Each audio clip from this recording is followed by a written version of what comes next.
Welcome to the Purple Positivity Podcast for July the 11th. Oh, it's 7-11. Free slushy or Slurpee Day. Yay. Okay. 2018. I am your host, the amazingly adorable Rebecca Thistle, podcasting to you live-ish from my new used desk in my apartment, which I call Jeffrey Thistlework. Yes. So I'm running super late today. Oh man, it's really weird because I actually overslept by about 15 minutes. Normally I wake up at 4. I didn't get out of bed until about 4:15. Wow, I'm such a rebel, right? But somehow that 15 minutes just stunted my brain or something, and so now I'm half an hour late for starting this show. Go figure. Yeah, usually at the latest, on Monday, Wednesday, Friday, I will start this show at 5:30. And then now it's almost 6 o'clock. And so I gotta record this. And then I gotta get ready to go. Because I gotta be out the door by about 6:45, because my coworker Rita comes and picks me up. Well, her husband drives, okay? Rita and Tony come pick me up at about 6:45. So, anyways. So, I have to be as vague as possible. As I tend to like to say whenever I talk about other people that I know and things they share with me. Their story is not my story to tell. Some things happened, not only yesterday but Monday, in the lives of a couple of people whom I care about very much. All caps someone. Yesterday sent me a text message around about 10 o'clock my time. So I didn't see it until noon when I got off for lunch, and I opened up my phone. It says, that I have multiple text messages, and I go, that's weird. And I open it, and a couple of them were from all caps someone, and I go, he never texts me.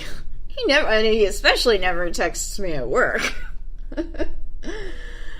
So but based on what he actually said in these messages, I went, oh God, I've got to call him. I gotta see what's going on. I started getting really upset. So, I actually was almost late getting back to work because I was talking to him and trying to help him work through this situation, trying to help him feel better about what's going on. And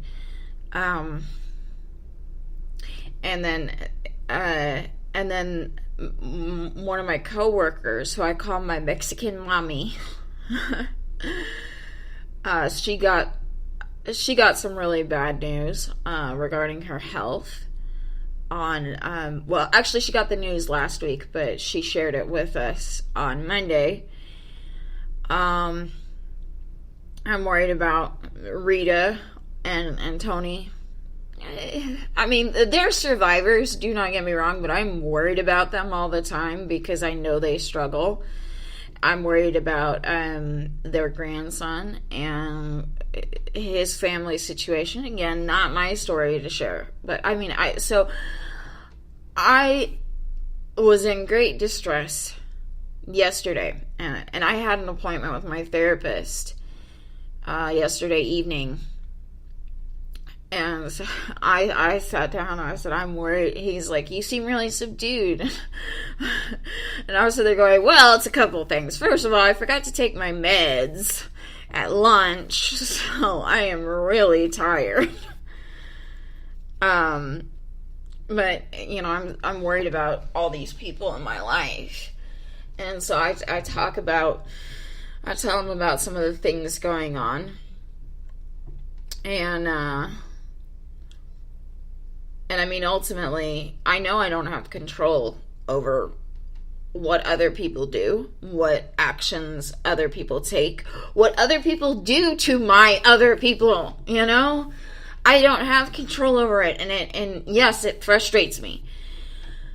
But what frustrates me even more is what can I realistically do to help? You know, and so I was thinking about it this morning, and this is part of what distracted me, is I was sitting there looking at all the people I care about and the things they're going through, and what can I do? Now, my Mexican mommy at work, you know, I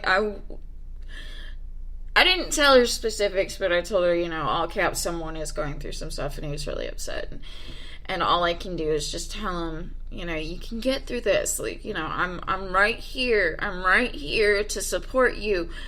But, you know, you can do this. You've got to believe that. And she goes, that's all you need to do, Becca. That's all you can do. That's all you need to do. It means the world to me when you do that. And all I can do in the back of my mind is go, that's not enough. All I have to give this world is my love, my support, my hope.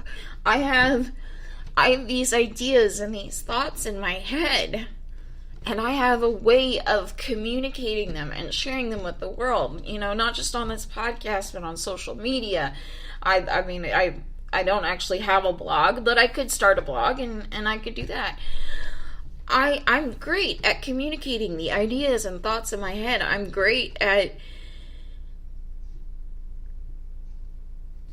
sharing the optimism and the hope that life can never seem to get out of my body. It's like, you know, it's like a cancer, which is a really weird thing to say about hope and optimism.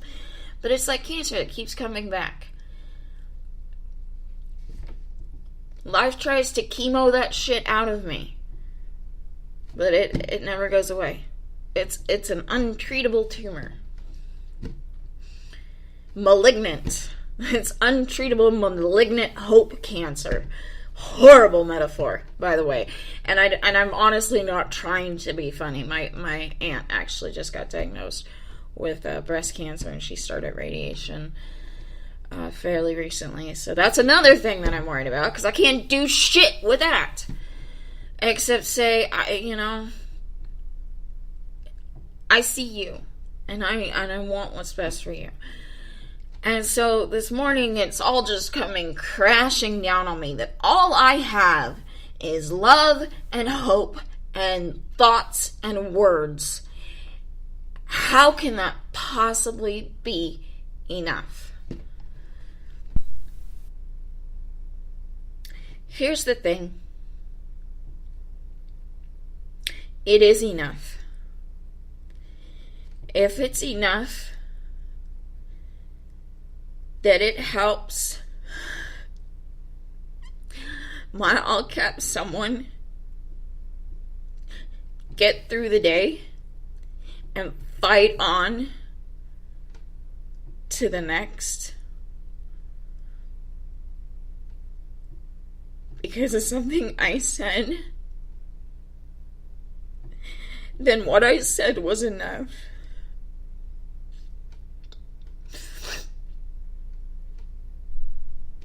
If giving someone a simple hug and letting them know that they're not alone and that someone is happy that they're on this planet, if that simple hug keeps them from going home and ending their lives, then that simple hug was enough. And I hate when I start crying on this podcast.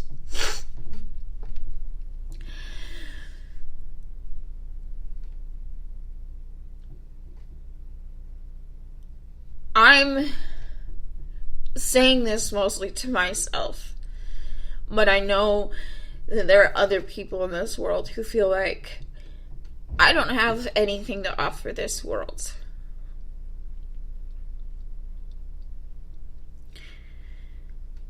You do.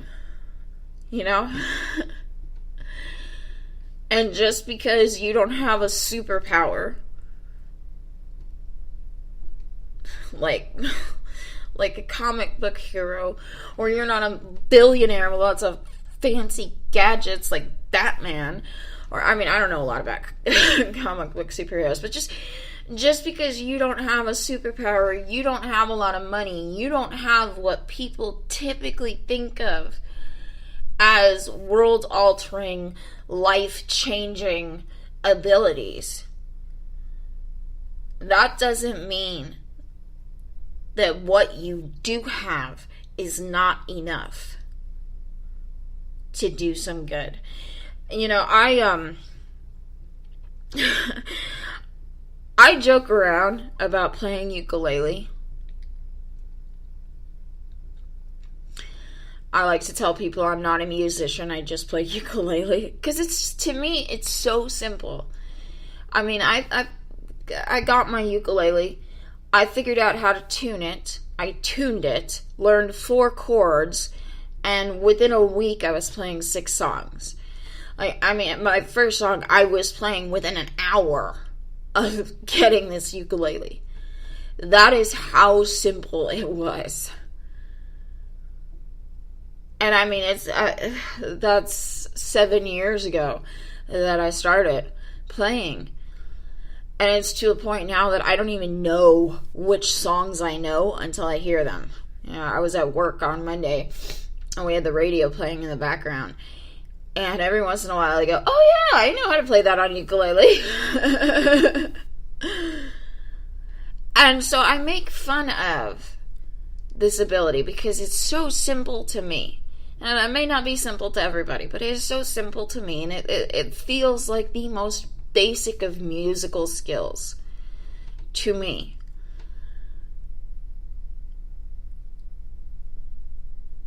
But the truth is, and I need to regularly remind myself of this, the truth is that if somebody hears me playing ukulele, or sees a video of me on Facebook or whatever, and hears me playing and singing, and that puts a smile on their face and lifts their spirit for a minute, then I have done something good in this world. Not only have I done something good in this world, I've done something great in this world.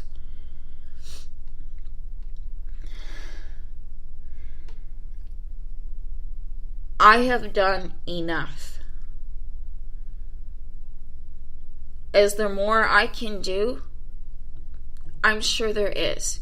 But in this moment, what I have to offer, not to the world, but not just to the world, I should say, but to the people that I love and care about most in this world, what I have is enough.